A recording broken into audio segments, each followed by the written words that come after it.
Hello, I am not a coach. I am just a dog. My name is Casper. I am 3 years old. I am a golden retriever with Italian ancestry. My great-great-grandfather hunted ducks in Tuscany, and I hunt for meaning in the air. I'm not a psychologist, not a coach, not an influencer. I don't even bark for no reason. I'm just a dog who lay around for a while, looked at the world, and realized that something is wrong with you humans.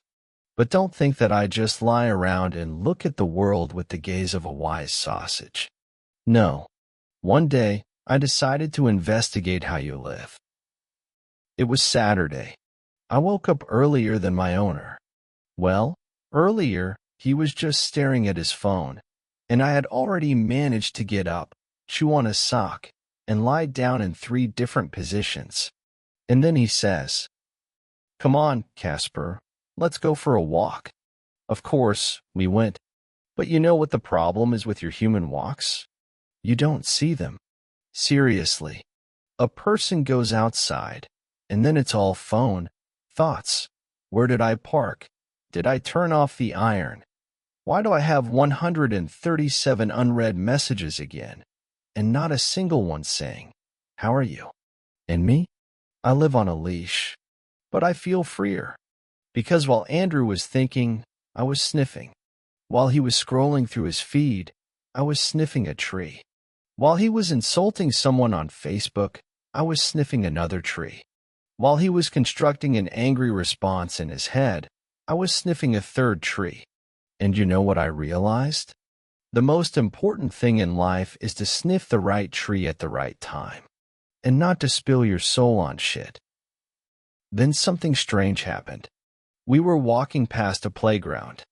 A boy dropped his ice cream, sat down next to it, and started crying. You know what Andrew did? Nothing. He walked past. Focused. Concerned. Important. An inner CEO in a world of urgent matters. But not me. I sat down next to the boy. I put my head on his knee. And he stopped crying. Just like that. And then, when Andrew finally came back, he took me by the leash and asked, "Casper, what are you doing again?" I looked at him and thought, maybe I'm a dog, but right now, I've done more than your morning in Google Calendar.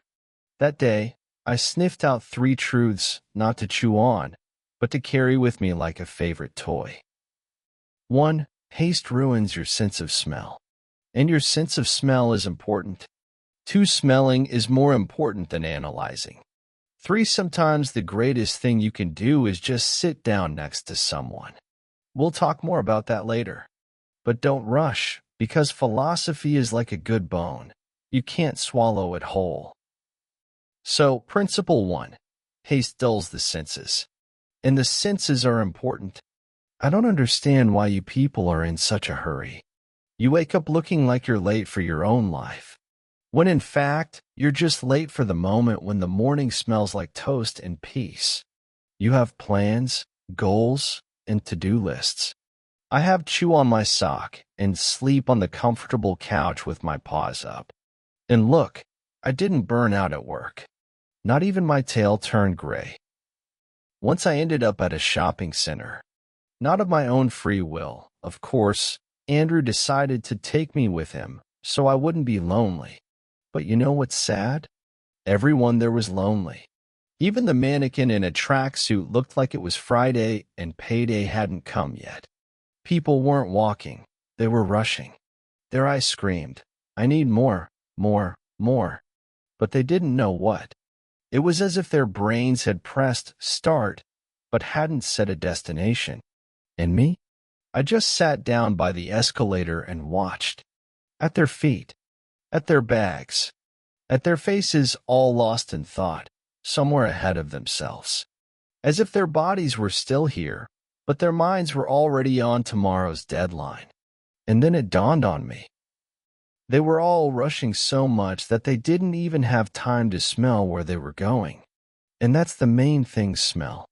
Because if you lose track, no matter where you run, you'll end up in the wrong place. And that's where it came from. Footprints haste dulls the sense of smell, and smell is everything. Without smell, I'm not a dog, and without feelings, you're not you. Because what is smell to a dog? It's a guide, a compass, a way to understand what's in front of you, meat or a fake with the smell of smoke. And what is smell to you, humans? It's intuition. An inner, something's not right here. But when you run, you don't smell. You swallow everything. And then you don't understand why you feel so bad, like you ate a stale sausage. I don't need to run to live. That doesn't mean I'm slow. It means I don't react to every sound as if it's a fire.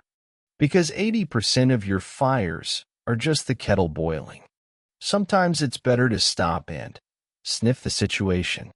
You think time is a marathon in which you're always late. But you know who's never late? The one who sat down in the shade on time. Me. I'm the one who sat down in the shade. And honestly, I'm enjoying it. I remember Andrew once asked me, "Why are you always so calm, Casper?" I didn't answer. Because wisdom is knowing when not to bark. But I thought, calmness is not nothing bothers me. It's I'm not chasing after everything that bothers me. And you don't always have to go somewhere either. Sometimes you have every right to just sit or lie down and breathe. Not become a better version of yourself. Not get out of your comfort zone. On the contrary, entering blanket mode with hot tea and the feeling that you are already enough. Try this. One day, get up slowly. Slowly make coffee. Slowly sit down. Breathe in slowly. And smell the air. If it smells like peace, then you're in the right place. Don't rush. Because if you lose your sense of smell, you start to get confused. And if you have your sense of smell, you'll find where to go, even lying down. And now the second truth. Smelling is more important than analyzing. Not everything that glitters smells good. So smell. Don't be fooled. You analyze a lot. A lot. You take a situation and start chewing on it like an old tennis ball. You twist it. You discuss it. You take screenshots. You ask your mom. You ask Google. You ask a tarot reader. And then you go to bed thinking, that's it. I'll decide tomorrow. And in the morning, there's a new situation. A new ball. A new chewing session. And so on and so forth. I'll be honest with you. You just don't smell. It's simple for me. If something smells suspicious, I stay away. If it shines but stinks, sorry, it's not sausage. And people? People are attracted to shiny things. And often find themselves in shit. But very beautiful shit. Want a story? Here's a story. Once, Andrew bought a luxury roll of toilet paper. That's what it said on the package, luxury golden edition, with aroma of vanilla dreams. Of course, I checked it out. I looked at it.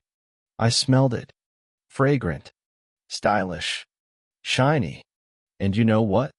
5 minutes later, this golden roll was torn apart and scattered all over the bathroom.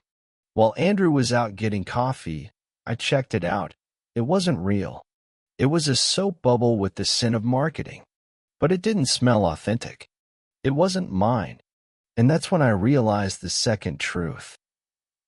Not everything that shines smells good. But your sense of smell rarely fails you. You are led by appearances, packaging, Instagram filters. I am led by smell. And I am usually not mistaken. This applies to everything. People, decisions, opportunities, and food from a jar that looks like a dish from a menu but tastes like whatever. Andrew once said, "Casper, how do you even know who's normal and who's toxic?" I replied simply, "Smell them, not with your mind, but with your heart, because intuition is your human sense of smell. Only you turn it on last, after analytics, diagrams, presentations, and chatting with 3 friends. And you know what? It works. I can sense when someone is kind before they even say, "What a cute dog." I know when a situation is dangerous before anyone else starts to panic. I don't understand everything, but I feel, and that's much more accurate. That's why you shouldn't always analyze. Sometimes just smell it, feel it, stay close to the situation and see if you're on the same path. Because intuition is your GPS in a world where everyone is shouting here, faster, better. But your soul may say, "No, thank you. I don't like the smell." And it has every right to. So smell life. Don't swallow everything that has a shiny label. Otherwise, you'll end up with a stomachache. And your heart will ache too, by the way. And now for the third truth. Sometimes the greatest thing you can do is just sit down next to someone. I used to think that my main purpose in life was to carry a stick. Then it was to protect my home. Then it was to look good in photos. And then I sat down next to a person who was silent, and didn't move, and didn't look, and didn't breathe fully, and I just laid my head on her lap, without words, without training, without reason, and she cried, and then she smiled, and I thought, oh, so that's what it means. You people look for meaning in the global, in big projects, in loud phrases, in missions on office walls. But meaning doesn't shout. It doesn't wear a tie. It doesn't use 48 slide presentations. Meaning is when you just are. And by that, you're already changing something. My friend Andrew often tried to fix everything. If someone was sad, he would say, "Hang in there." If someone was angry, he would say, "Think rationally." If something didn't work out, he would say, "Find a lesson in it." And I just sat there. No words, no diagnosis, no advice. And most often, that's what helped. That's why my third philosophical principle is very simple. Pulprints meaning isn't when you say something. It's when you're just there. And someone feels better. Sitting next to someone is an underrated art. Because everyone wants to talk, change, save. But sometimes the world wants only one thing: for someone to be there. Not even to stroke them. Just to breathe beside them. Like a blanket. Like Coco. Like a dog. I remember how Andrew hid under the blanket during a thunderstorm. He wasn't afraid, but something inside him was trembling. And I was trembling too, because thunderstorms are scary. And thunder is scary. But I didn't run away. I lay down next to him. Wet, stupid, a little smelly, but close. And we lay there. And the world was still screaming, still flashing, still humming. But not as loud. It's okay not to have an answer. You don't have to have a solution. But you have yourself next to someone else.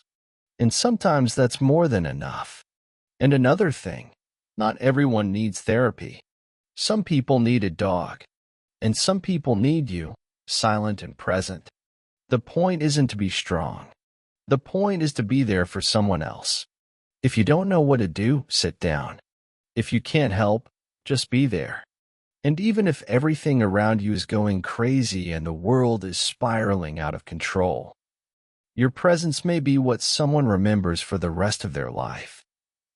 That was Casper, a golden retriever, a philosopher, a master of silence.